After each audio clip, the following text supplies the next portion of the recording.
Grabe, laki. Ang bigat. Mga ilang kilo kaya sir yan? Hindi ko lang alam sir. Siguro ito nasa kulang-kulang 5. Eh, on diet kasi sila eh. Hindi nanalo sa show ang magulang. Yes sir. Ganda. Sa US. Ito sir, parang chicken ball kasi habang lumalaki siya, bumibilog. Pabilog. Ball chicken ang tawagin Ball chicken. namin yan. Ako sang Hiluan, isang millennial farmer. Kaya tara, samahan niyo ako sa aking kwento.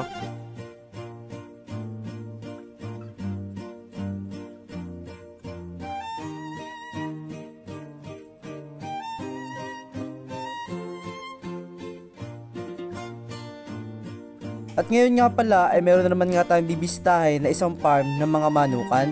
At ang farm ngang ito ay matatagpuan dito sa Barangay Tabinay, Puerto Galera. Kapag papunta ka ng Puerto ay kaliwa nga pala ito at ito nga pala yung palatandaan dito sa likuan. May kunting rough road nga lang dito papasok pero carry naman. At bali dito nga ay kasama ko nga din pala si Sir Mapol. Nakaka-excite nga lamang dahil yung mga manok nga pala dito ay hindi pangkaraniwan na matatagpuan dito sa atin sa Pilipinas. At mula nga dun sa highway ay mga 3 minuto nga lang pala bago makarating dito sa farm. At ang may-ari nga pala ng farm na ito ay si Sir Roy Montoya. At bago nga natin makita yung mga manok nila dito ay magmimerienda nga muna pala tayo. At talaga namang napakabongga pa ng handa nila dito sa atin. Flex ko na nga lang din pala itong kanilang salabat. Bukod sa napakasarap na ay talaga namang napaka-healthy pa dahil ito nga sa labat na ito ay 5-in-1 na at talaga namang napakadaming health benefits. At ang product nga ito ay available na at mabibili nyo din sa mga mall dito sa Puerto Galera. And for biosecurity ay kailangan muna pala natin mag-disinfect nitong ating mga kamay. At ayan, ito nga pala ang Mr. M's Free Range na matagpuan dito sa Barangay Tabinay, Puerto Galera. Nung una nga ay medyo hesitant tayo maniwala na may gitong uri ng farm dito sa Puerto Galera dahil alam naman natin na kapag sinabing Puerto Galera ay kilalang kilala ito pagdating sa turismo. Pero grabe lang dahil sa gitong lugar ay may gitong uri ng farm. Kaya ngayon nga ay ipapakita ko nga pala sa inyo yung kanilang mga alagang manok dito. Disclaimer lang po, hindi po tayo expert pagdating sa ganitong uri ng hayop. Kaya pagpasensyahan nyo na kung meron tayong masabing mali. Pwede naman po kayo mag-comment sa comment section. Salamat! At sa mga magtatanong naman nga po pala kung magkano yung price range ng mga manok nila dito, ay nasa comment section nga pala po yung link na kanilang Facebook page. At pwede nyo nga pala po sila i-message. At bali dito nga pala, ay meron nga din sila mga heritage chicken tulad ng Rhode Island Red. At grabe, napakaganda at napaka-quality ng kanilang Rhode Island Red dito. Ito nga pala ay Rhode Island Red na Rutli Caroline. Bali ito nga pala mga manok na ito ay imported pa galing US. Kasi sa Villa Flor, yan naman na Ang tawag nga po dyan ay Rhode Island Red. Rhode Island Red na mahogany. Ano po? Mahogany. Ganda. Yung ano sir nito, nanalo sa US show, yung mga parents stock nito. Ito naman binili namin sa, sa direct importer. At ang tawag naman nga pala sa manok na ito ay American Silky. Ito nga pala yung uri ng manok na parang aso na tingnan. Pero wag po kayo magkakamali dahil ito po ay mga manok. Ano ba tawag dyan sir? US Silky. Meron kasing Chinese Silky. Siya ay US Silky chicken. US line. US line po siya. US line siya. Ilang months na to sir? Ito siguro 6-7 months. Malapit na siyang pwede na siyang i-breed. At bali ito naman nga pala yung manok na tinatawag nilang Jersey Giant. At nung una nga napagkamalan ko to na isang Black Astrolorp. At kumpara sa Black Astrolorp, ito nga pala pong Jersey Giant ay hamak na mas malaki kaysa sa mga Black Astrolorp na manok.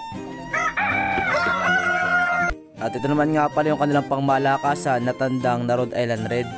Grabe, napakagwapo ng manok na ito. Sir, yung pinipwestuhan niya. Ito, parang ganun dun. Yes, yan na, mga anak nun. Hindi nga marunong mag-family planning yan, ang dami niyan. Be. Maraming pair. Ano, maganda ba sa picture? Itong nandito. Ayan, sir. Jersey Isa Giant. namin pair, ito. Grabe, laki. Bigat.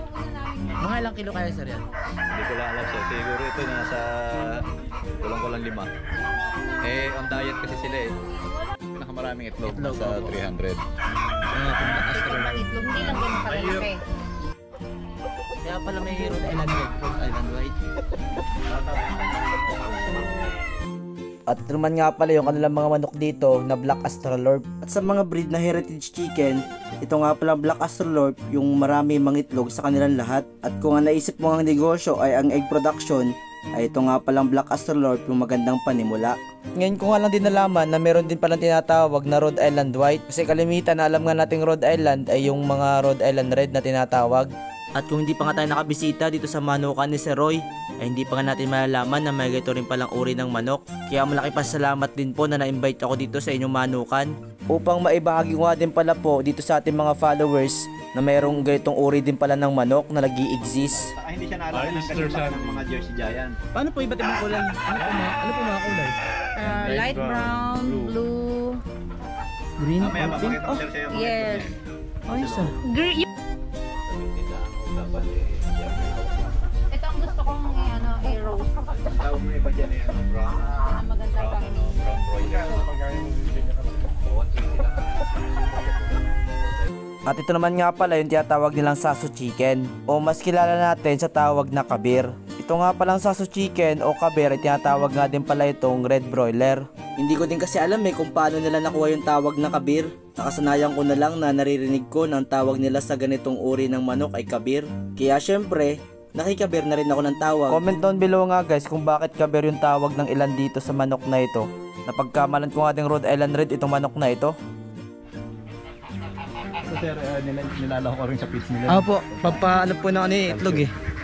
Pampatigas ng shell. At bukod nga sa mga manok ay meron nga din pala sila mga alaga dito na mga itik.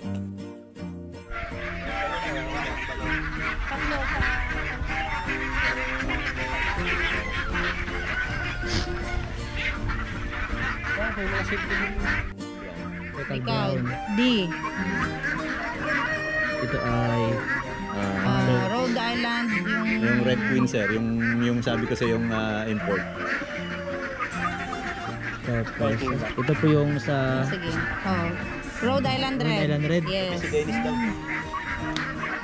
ito yung sa Sir Eagle sir. Tiger. Cute na itlog. Sa saso, ang laki. Saso. Wala ka pa sa Yes sir, ito ang mga peking.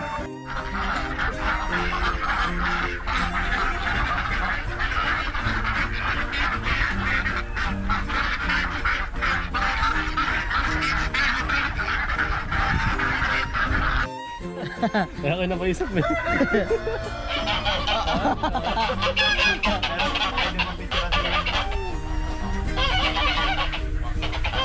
Ito ng kulay. Imported yan sir. French sa German. Gray yung kulay. Ano yung binibili?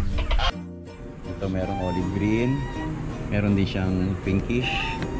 Meron din siyang parang mga balot. Katulad nito, Easter Eagle to. May blue. May violet. Parang may pinkish. Walang Parang pasa. ito naman sir, itlog ng sirama. Sobrang liit. Ay, pisa na.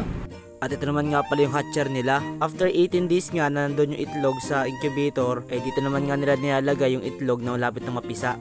Kaya sa mga gusto nga pala po makabili ng mga day old na chick, ay pwede po kayong mag-inquire sa kanila upang sa ganun ay maisalang na po yung inyong mga itlog. Dahil dito nga pala po sa kanila ay by order yung pagkasalang dito sa kanilang incubator. Ilalagay ko na lang po dyan sa comment section yung link na kanilang Facebook page. Grabe, napakadami ng pwedeng mailagay dito sa incubator na ito. More than 1,000 egg nga pala yung capacity nitong incubator na ito. Pero sa ngayon nga, ay iilan nga lang pala yung mga itlog na nakasalang dito. Kaya ayan, at maraming salamat nga po pala sa muli nyo pagsama dito sa ating vlog. Kung nakabot ka nga hanggang sa dulo ng vlog na ito, ay mag-comment ka nga lang ng happy farming. Comment mo na nga rin pala kung ano yung probinsya mo para ma-recognize at malaman din po natin kung saan na nakakabot itong ating mga vlog. At paki-like and share na nga rin pala po nitong ating vlog na ito. At syempre, big shoutout na nga rin pala po dito kay Ma'am Rose. At maraming salamat din pala po kay Sir Roy sa pagpapaunlak na po dito sa kanilang manukan. Kaya yan, this is your Millennial Farmer, ang Hilawan Adventure. At hanggang sa muli, paalam!